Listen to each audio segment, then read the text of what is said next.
네, 국장 탈출은 지능순이라는데 국장 복귀가 지능순이 되도록 하는 말이 생기도록 하겠다.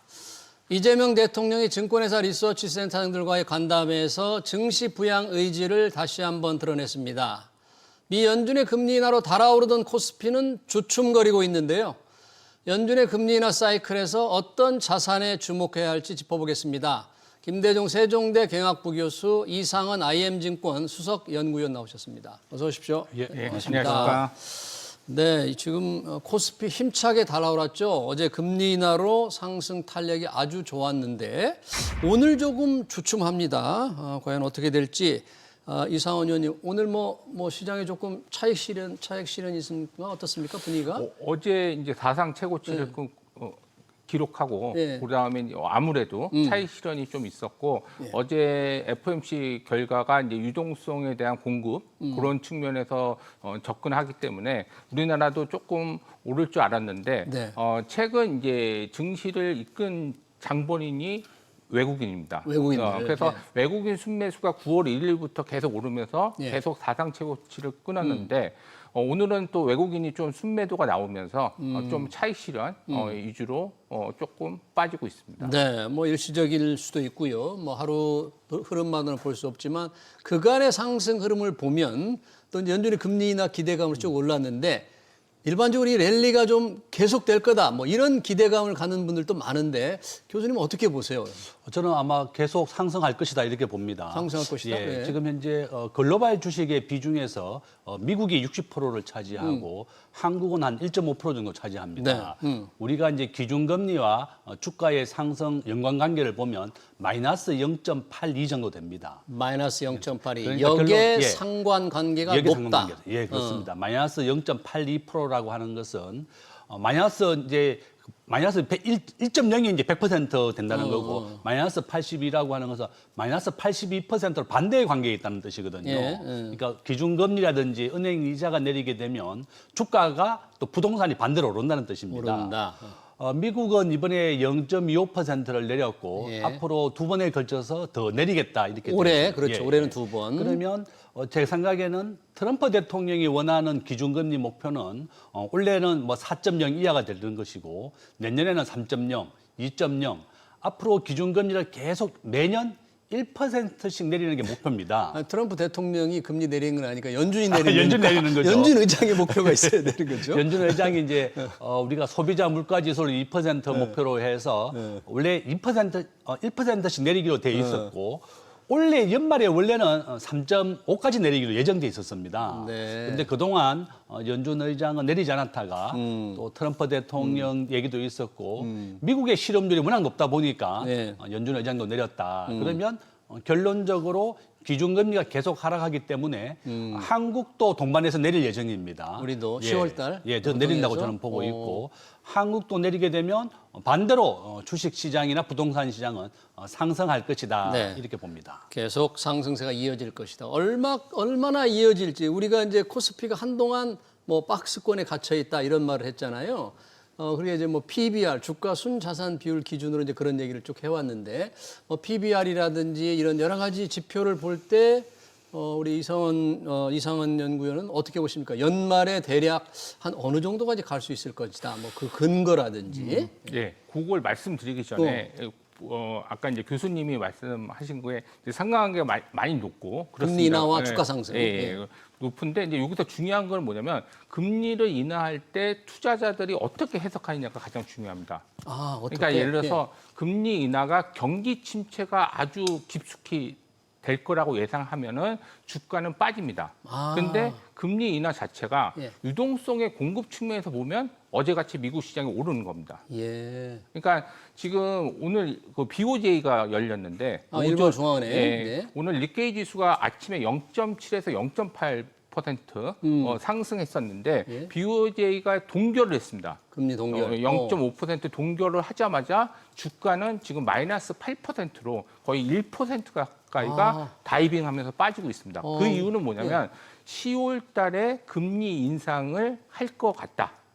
그러니까 왜냐하면 지금 0.5%로 낮은 상황인데 네. 우리나라나 미국은 이제 금리를 인하하는 상황인데, 그렇죠. 근데 일본은 금리를 인상하는 상황입니다. 인플레 우려 때문에. 예. 네, 그런데 그런 부분들이 유동성 축소 기대감이 반영되면서 주가는 빠지는 겁니다. 그래서 지금 이제 우리나라도 만약 10월 달에 금리를 인하할 가능성이 큰데 네. 그 부분에서 투자자들이 어떻게 해석하냐. 요거를. 그러면 예를 들어서 유동성 공급 측면에서 왜냐하면 우리나라 증시는 5월 달부터 금리 인하하고 6월부터 재정 정책하면서 유동성 공급에 대한 확대 가능성으로 주가가 전 세계에서 가장 많이 오르는 부분이 있기 때문에 네. 그런 부분의 해석을 잘해야 됩니다.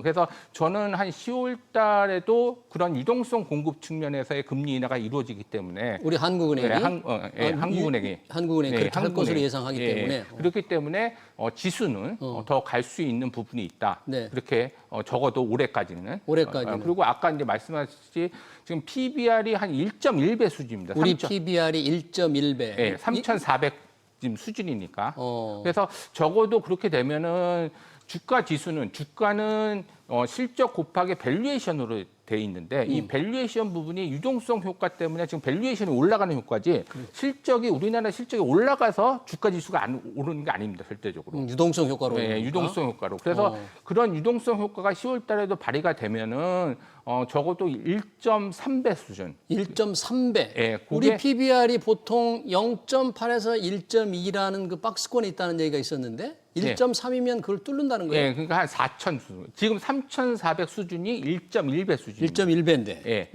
그래서 이제 유동성 효과 때문에 10월 달에 금리 인하라든지 여러 가지 재정 정책, 그다음에 우리나라에서 가장 아킬레스건인 코리안 디스카운트의 원인, 지배구조 악화 요인이 네. 상법 개정, 제3차 상법 개정으로서 리레이팅이 된다고 치면은 한 밸류에이션이 올라가는 효과로 인해서 한 1.3배 수준까지 올라가지 않을까. 그러면 그게 4천 수준입니다. 그게 4,000%. 언제쯤 그렇게 될 것 같다는 얘기예요. 저는 한 10월 말 내지 11월. 그렇게 빨리? 예. 그렇게 공격적, 낙관적으로 보시는 거예요? 1.3배? 지금 3,400이면 한 20% 상승이면 4,000입니다. 20%는 상당히 높은 상승률 같은데. 지금 이제 지금 그 코스피가 1월 1일부터 지금까지 45% 올랐거든요. 네, 전 세계 1등으로. 근데 왜냐면 지금 이제 마지막 그 유동성, 그러니까 내년이 좋다는 기대감이 아니라, 그러니까 올해까지는 그런 유동성 효과가 있는 예. 부분이기 때문에 다음 기회에 내년 전망 혹시 불러주시면 내년 전망 하겠지만은 올해는 그 정도 수준이 예. 좀 맞지 않을까 그렇게 네. 예측하고 있습니다. PBR 주가 순자산 비율 기준으로 1.3배라면 그게 코스피 한 4천 정도 된다는 건데 그러면 역사적인 어떤 박스권을 좀 탈출하는 그런 의미가 있어서 지금 그렇게 박스권은 탈출했고요. 이미 했습니까? 네. 그래요? 3,400 저는 묶여 있는 거 해서. 역사적으로 장기적으로 보면 저희 상한선이 한 1.2배를 못 뚫었던 것 같은데. 전혀. 근데 그렇습니까? 지금은 지수 자체도 그렇고 PBR도 뚫었습니다. 예. 어떻게 더 공격적인 그렇게 갈지 보겠습니다. 아까 이제 이상원 의원이 이제 외국인들의 매수세 힘으로 우리 시장이 간다고 했는데 지금 외국인들은 우리 시장에서 주로 무엇을 많이 이렇게 사고 있습니까? 지금 우리 대한민국을 가장 대표하는 것이 제조업입니다. 우리 대한민국은 GDP는 세계 10위, 제조업은 세계 5위의 강대국입니다. 네. 대한민국은 메모리 반도체 전 세계 한 70% 정도 점유하고 있습니다. 삼성전자, 하이닉스, 또 하이닉스는 HBM 반도체를 만들어내서 인공지능 반도체를 공급하고 있고, 삼성전자 시가총액 500조입니다. 예. 삼성전자 4개의 바퀴로 굴러간다. 우리가 가전제품, 스마트폰, 그다음에 반도체, 통신 장비로 굴러가고 있고 하이닉스는 바로 HBM 반도체 이것이 주력 상품입니다. 이와 같이 반도체라든지 또 오늘 어제 이제 현대로템이 미국 뉴욕에서 5조 원짜리 이제 우리가 객차를 공급하기로 했습니다. 이와 같은 이제 대규모 공급이 약속이 되면서 오늘 이제 한 6% 이상 급등을 했고 현대로템은 탱크라든지 기차 이런 거 이제 고속 전철을 만드는 겁니다. 그래서 우리 대한민국의 현재 방위 산업 수주고가 100조 정도 됩니다. 전 세계 2위입니다. 그러니까 하나 에어로스페이스부터 포함해서 LIG까지 이런 방위 산업주, 또 반도체주, 또 카카오를 포함해서 우리가 인공지능을 접목하겠다. 이제 최근에 구글의 크롬이 인공지능을 첫 번째 줄 올렸습니다. 네. 이제 모든 검색을 우리가 인공지능으로 할 수 있게 그렇죠. 만들었다. 그러면 만약에 카카오가 AI를 탑재한다 그러면 우리나라 5천만 명이 지금 카카오 회원이기 때문에 지금 카카오 주식은 조금 부진한. 지금 현재 뭐 최고점보다는 한 50% 내렸지만 그러니까 부진하죠? 네, 오늘은 한 5% 정도 올랐더라고요. 네, 그래서 네. 이제 저는 만약에 인공지능이 모든 온라인 산업이라든지 모든 기존 업체에 함께 접목이 된다 그러면 된다면? 상당히 또 반등할 것이다. 외국인들 이와 같이 뭐 반도체라든지 방위 산업 이런 쪽에 많이 매수하고 있고 네. 전체 시가총액의 약 한 32%는 외국인들이 매수하고 있다. 이렇게 보시면 그러네요. 되겠습니다. 이 외국인들 과연 지속적인 매수 우위를 볼 수 있을지 주목이 됩니다. 우리 시장에 이재명 정부 들어서 이제 증시 친화적인 정책으로 조금 주가가 오른 측면도 있는데 어제 대통령이 증권회사 리서치 센터장들하고 오찬 간담을 했더라고요. 대통령이 이렇게 증권회사 리서치 센터장들을 그 대통령실로 불러서 예를 들면 예전에는 이제 청와대에 있을 텐데 그래서 함께 점심을 한 게 굉장히 드문 일 같은데 혹시 거기서 어떤 얘기들이 좀 오고 갔나요? 결론적으로 말씀드리면 이제 합리적인 의사결정을 할 수 있는 환경을 만들자. 그래서 첫 번째는 주식시장에서 불공정 거래든 그런 거래를 좀 없애는 방향으로 좀 하는 부분이 거래. 있고 예. 두 번째는 경영의 의사결정의 합리성인데 그게 이제 상법 개정으로 인해서 왜냐하면 이 기업 같은 경우에는 이사의 경영입니다. 근데 이사의 경영이 독단적으로 흐를 수 있기 때문에 상법 개정을 통해서 주주이익 친화적으로 바뀌는 부분, 뭐 그런 부분들을 좀 강조하셨던 것 같고요. 상법 개정은 이제 추가로 지금 얘기하는 3차 상법 개정을 하겠다는 거죠. 예, 그래서 1차는 이사의 주주이익 확대로 확대. 충실 의무 확대로 한 거고 2차 같은 경우는 집중 투표제하고 그다음에 감사위원 분리 선출을 확대했고 예. 3차는 이제 자사주 소각. 자사주 소각. 그러니까 기존에 갖고 있는 지배주주의 사익을 추구하기 때문에 자사주 갖고 그렇기 때문에 그런 부분들에 대해서 좀 소각을 할 수 있는 기반을 만들겠다. 그래서 1차, 2차, 3차인데 1차, 2차 해서 그런 분위기가 반영해서 6월 달부터는 이사의 충실 의무 확대가 되면서 지주사들이 엄청나게 많이 올랐습니다. 아까 이제 뭐 주도주 아까 외국인들 매수수 말했는데 우리 때 흔한 말로 금반지라고 하는데 금융, 그다음에 반도체, 그다음에 지주회사, 지주사. 그리고 금반지. 이제 조방원해서 조선, 방산, 원자력. 그래서 이렇게 6개 섹터가 외국인들이 많이 사면서 올랐고요. 4월 네. 중순부터 그 부분이 있었고 그다음에 이제 3차 상법 개정이 하게 되면은 또 금융 주식이라든지 예. 그다음에 지주회사라든지 그런 것들이 상승 가능성이 네. 있어서 예. 그런 부분들에 대한 강조를 하셨던 것 같고요. 예. 세 번째는 이제 경영에 대한 의사결정을 합리성을 하기 위해서 여러 가지 뭐 환경을 만들겠다. 그래서 약간 이제 뭐 약간 무용적인 단어도 있었지만은 이제 그런 네. 세 가지 부분을 강조하셨던 것 같습니다. 네, 이 지금 3차 상법 개정안에 대해서는 저희가 몇 차례 저희 이 프로그램에서도 얘기를 했지만 기업들은 조금 걱정하는 것 같아요. 자사주를 이제 의무적으로 소각하는 내용이 들어간다는 거잖아요. 근데 구체적으로 어떻게 구체화될지는 아직 정해지진 않았습니다만 그 부분에서 김대중 교수님은 조금 저는 좀 우려가 좀 되는 건 우려가? 있습니다. 우리가 이제 우리나라에 있던 대표적으로 영업하고 있는 쿠팡이라든지 뭐 토스, 야놀자, 쿠팡은 이미 현재 미국에 상장을 했습니다. 한국에 상장을 하는 것보다 미국에 상장을 하게 되면 시가총액이 10배 정도 더 인정받아요. 지금 쿠팡의 시가총액 한 70조 원 정도 됩니다. 네. 근데 왜 이렇게 한국의 기업들이 미국 나스닥에 상장을 하느냐 하면 의결권을 10배 인정해 줍니다. 창업자에 대해서는 의결권을 10배 인정해 주고 두 번째는 시가총액이 한 10배 정도 더 올라가게 되는 겁니다. 글로벌 주식 비중 자체가 미국이 60%고 한국은 1.5%밖에 안 되기 때문에 네. 우리나라는 무조건 한 주는 보통주로 다 창업자에 대해서도 한 주입니다. 의결권이. 예, 의결권이. 한 그러니까 주당. 우리가 쿠팡의 의장은 김범석 의장은 본인이 주식 지분은 낮지만 창업자에 대해서 미국이 10배를 인정해 주기 때문에 미국 나스닥에 상장하는 그래서 것이고. 자사주 소각하는 게 조금 경영권 방어에 문제가 있다 그런 주장이신가요? 그렇습니다. 이제 우리나라는 이런 그 의결권 자사주 방어, 자사주를 많이 소각하게 된다 그러면 당연히 주가에는 도움이 되겠지만 경영권의 창업자에 대한 경영 보호가 좀 우려가 된다. 그런 제도적 장치가 좀 있습니다. 필요하다. 뭐 그런 맞습니다. 얘기네요. 예. 제가 생각했을 네, 때는 네. 차등 의결권은 당연히 주어져야 된다고 저도 생각하지만 필요하다. 자사주 소각과 차등 의결권은 조금 다른 면이 있습니다. 왜냐하면 자사주는 이익 잉여금이 있어야지 삽니다. 누가 사는 주체는 기업입니다. 그렇죠. 근데 기업의 이익으로 샀는데 그 자사주를 자사주를 여러 가지 이제 지배주주의 자기의 그 지분율 아니면 뭐 이사회를 장악하기 위해서 사용한다든지 주주총회에서 사용한다든지 그런 부분들이 있기 때문에 문제가 때문에 차등 의결권은 당연히 필요하지만은 이거와 이거는 틀린 거라고 보고 있고 네. 그래서 여태까지 자사주를 갖고 자사주는 물론 의결권이 없는데도 불구하고 보시면 알겠지만 특별결의 사항을 할 때 참석자 수지수를 줄이는 효과가 있어서 지배주주의 지분율이 월등히 올라가는 효과가 있습니다.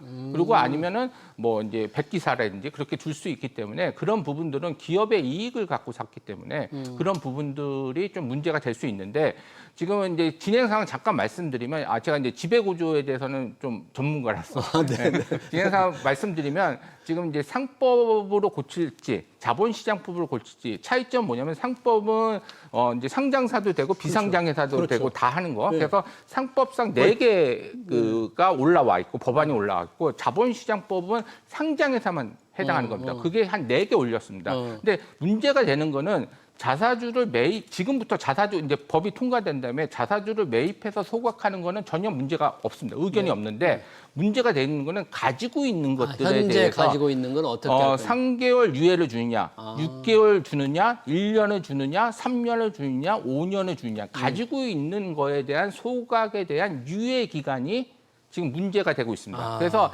민주당도 그 결론을 안 냈기 때문에 오늘부터 의견을 취합해서 10월 한 그 추석 끝나고 그 정도에서 어느 정도 의결이 그러니까 8개 법안은 국회의원들이 그냥 낸 거고 각자 낸 거고 별로 이제 중요하지 않은 거고 민주당이 당론으로 어떻게 정할지 그게 중요한데 그게 한 10월 중순 이후에 그래서 최대 관건은 뭐냐면은 유예 기간을 얼마만큼 두느냐.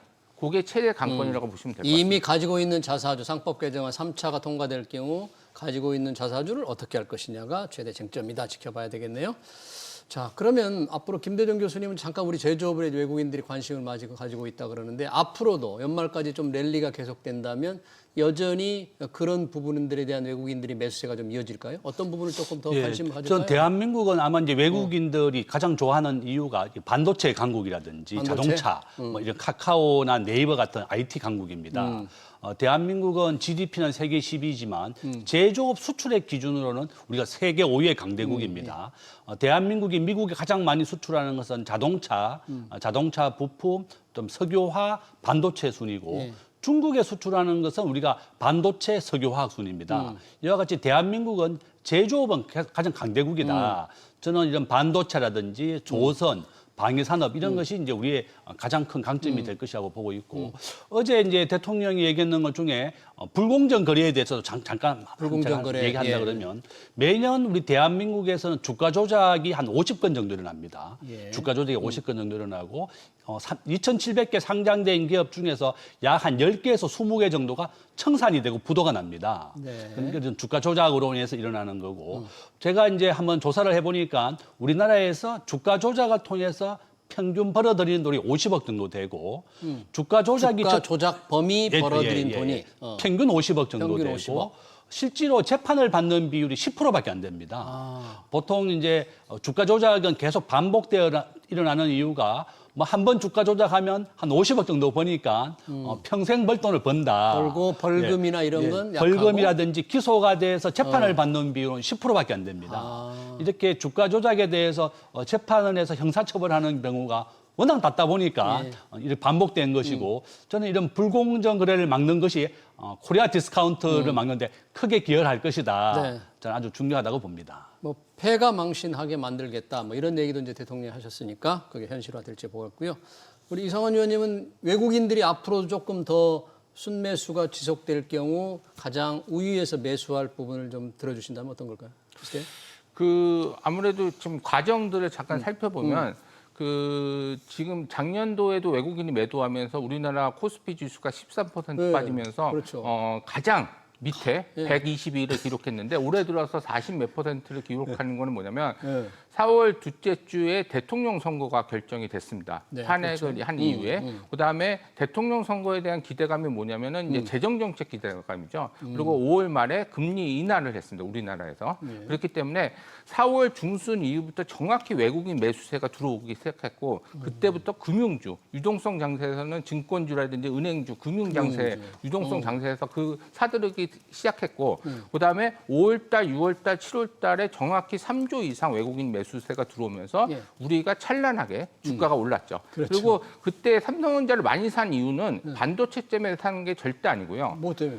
작년도에 가장 많이 판 주식은 삼성전자입니다. 그럼 외국인이 우리나라를 파는 겁니다. 아, 반도체를 파는 게 하는 게 아니라 한국 주식을 파는데 예, 대표적인 게 삼성전자니까. 예, 그러면 우리나라를 살 때 삼성전자, 그러니까 하이닉스 상승률보다는 적지만은 하이닉스는 반도체를 사는 거고 외국인들이 봤을 때 삼성전자는 반도체보다도 우리나라를 사는 겁니다. 한국을 살 예, 때. 그러면 지금 삼성전자의 외국인 지분율이라든지 매수세 작년도에 7% 외국인 지분율이 빠졌는데 지금 솔직히 하이닉스보다는 삼성전자를 더 많이 사들입니다. 지금. 예, 예. 왜냐하면 외국인이 봤을 때는 우리나라를 사는 겁니다. 그 이유는 아까도 말씀드렸듯이 국민정책 6월 달에 대통령 선거 이후에 예. 야당이 되든 여당이 되든 30조를 풀 거라는 기대감 그런 부분들이 이런 부분들이 독일에서도 3월 달에 그 총리가 바뀌면서 예. 독일 증시도 2등으로 올랐습니다. 아, 그래서 그랬어요? 그런 오. 기대감이 예. 독일에서도 외국인 매수세를 불러왔고 우리도 외국인 매수세를 불러왔는데 8월 달에 여러 가지 세금 이슈라든지 유동성 축소 우려들이 반영되면서 그렇죠. 외국인들이 2조 정도 매도하면서 매도하고. 우리나라 코스피 지수가 마이너스 2.5% 빠졌습니다. 근데 정확히 9월 1일부터 외국인 매수세가 들어오는 건 뭐냐면 8월 말에 한국은행에서 금리를 동결했지만은 가장 중요한 건 뭐냐면 내년도 성장률을 1.6%로 똑같이 봤습니다. 그거는 뭐냐면 10월 달, 11월 달에 금리 인하를 하겠다는 거죠. 왜냐면 내년도 성장률을 높게 봤으면 지금 올해 성장률을 0.9%로 그렇죠. 예상하고 네, 있는데 내년 성장률이 1.6%로 봤다는 거는 좋지 않다는 거예요, 결론적으로. 그렇죠. 그러니까 금리 인하를 할 가능성이 있다고 높다. 보고 9월 달에 뭐가 있었냐면은 국민성장펀드 조성이 있었잖아요. 150조 성장 예. 펀드. 그래서 외국인들도 그런 이제 재정 정책에 대한 기대감이 맞물리면서 9월 1일부터 정확히 매수세가 들어오면서 지금 이제 지수가 있는데 지금 계속 그걸 말씀드리는 건 뭐냐면 10월 달도 금리 인하 기대감이 분명히 있죠. 있고 예. 그런 부분들이 있기 때문에 한동안은 외국인 매수세가 지속되면서 지수가 상승할 수밖에 없다. 그렇게 보시면 될 것 같고 네. 뭐 주저주는 시가총액 큰 것 같이 삼성전자 지금 8만 원 좀 뚫었는데 네. 뭐 이제 그런 삼성전자 시가총액 큰 거 그리고 기존 주저주에서 이제 상법 개정이 이루어지기 때문에 지주사라든지 이제 금융회사라든지 그다음에 아까 말한 대로 이제 방산이라든지 그런 것들이 주저주로 갈 거라고 보고 있습니다. 네, 지금 저희가 이제 증시에 좀 초점을 두고 얘기를 하고 있는데 미 연준이 금리를 한번 내린 이후에 올해는 2차례, 내년에 1차례, 그러니까 앞으로 내년까지 3차례 더 내린다고 예고를 했잖아요. 이런 금리나 어떤 공격적이지 않지만 점진적인 인하 사이클이 이제 시작됐다고 봐야 되는데 이런 때 여러 자산이 있는데 주식, 채권, 뭐 금, 네. 비트코인인데 어떤 자산에 조금 이렇게 더 주목을 해야 되고 어떤 자산이 더 예. 빛을 보는 거예요? 이럴 우리가 때? 이제 은행 이자와의 이제 부동산이나 주가와 이제 상관관계를 분석해 보니까 부동산은 마이너스 0.82 정도 되고 네. 주가는 마이너스 0.77입니다. 그러니까 은행 이자가 내리게 되면 모든 자산 가치가 오르게 되더라. 저는 우리가 이제 금이라고 하는 것은 지난 한 50년간 평균 76%로 올랐습니다. 금은 76% 정도 되고 76%라는 건 50년간 이제 연평균? 확률로 이제 그렇다는 거예요. 확률로? 예, 우리가 이제 회귀 개수라고 76, 해서 0.76. 금은 76% 정도로 이제 우상향을 했고 은행 이자와 부동산의 관계는 마이너스 89%입니다. 그러니까 89% 확률로 계속 우상향이다. 네. 이와 같이 은행 이자가 모든 자산의 가장 상관관계가 높다 이렇게 볼 수가 있고 여기에 상관관계죠. 지난 한 50년간 미국의 기준금리는 최고치가 1981년도에 21%였습니다. 예. 당시에 미국의 물가 수준이 15%까지 올라갔었는데 레이건 대통령 때입니다. 그다음에 그 이후로는 계속 내렸습니다. 결론적으로 미국의 기준금리는 88% 확률로 우하향입니다. 기준금리가. 그러니까 결론적으로는 은행의 이자가 낮아지게 되면 낮은 금리로 대출을 받아서 기업이 투자를 하게 되면 주가도 오르게 되는 것이고 또 이와 같이 주가라든지 부동산은 반대로 오르게 되더라. 주가의 정의는 미래의 현금 흐름을 현재 가치화한 것 네, 플러스 투자 심리입니다. 그러니까 6개월 뒤에 기업의 실적이 좋아지고 기업 실적이 좋아진다는 것을 반영하는 것이다.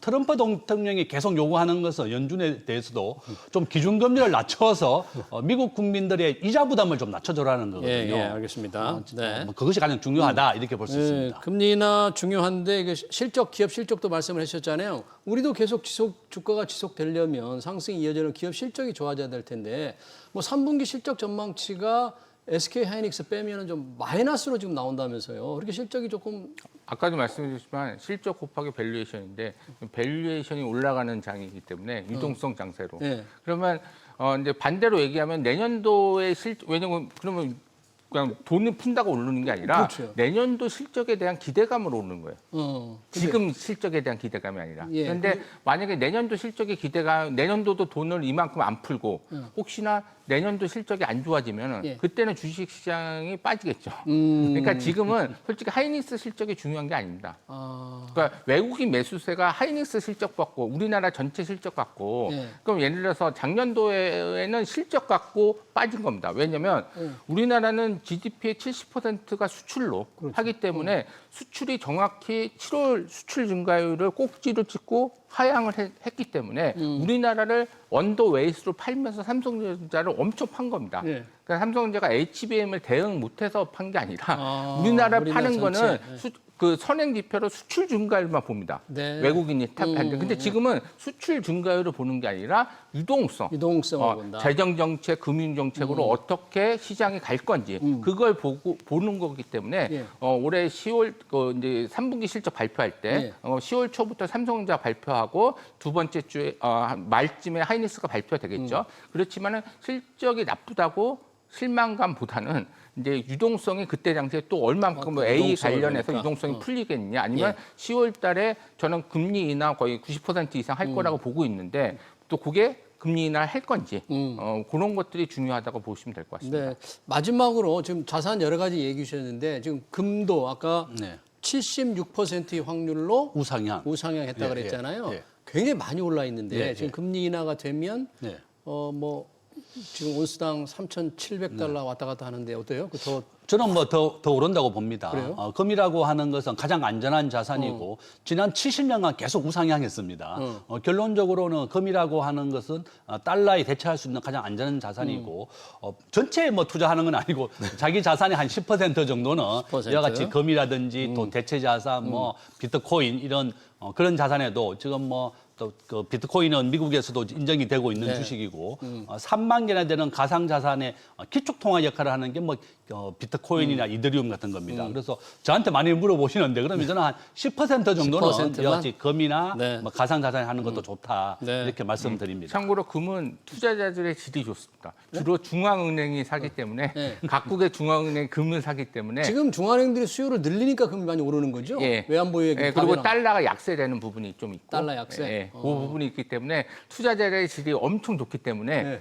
중앙은행이 각국의 중앙은행이 금을 많이 사면서 지금 오르는 겁니다. 장기 국채 투자는 어떨까요? 기준금리 조금 떨어진다는데 장기 국채는 투자하는 많은데 근데 짧게 좀 이게 부탁합니다. 이제 간세로 인해서 물가가 올라가서 스태그플레이션 조짐이 조금 있을 수 있습니다. 내년 3월, 4월부터. 그래서 그런 부분들이 있으면은 여태 이제 장기 국채가 안 좋았었는데 왜냐면 10년물 국채 수익률이 4% 이상이니까 여태까지 안 좋았는데 금리가 빠지면은 좀 좋아질 거란 기대감이 있는데 저는 내년도 3, 4월부터 물가가 오르면서 경기가 본격적으로 침체하는 스태그플레이션이 있을 거라고 보고 있어서 그래요? 네, 그래서 채권 장기 국채도 별로 좋지는 않다. 어. 뭐 그렇게 보시면 될 것 같습니다. 알겠습니다. 미 연준의 금리 인하와 주요 자산 가격의 전망 관련 토론 여기서 마쳐야 될 것 같습니다. 지금까지 김대중 세종대 경영학부 교수, 이상은 IM증권 수석 연구위원이었습니다. 위원님 고맙습니다. 예, 고맙습니다. 네.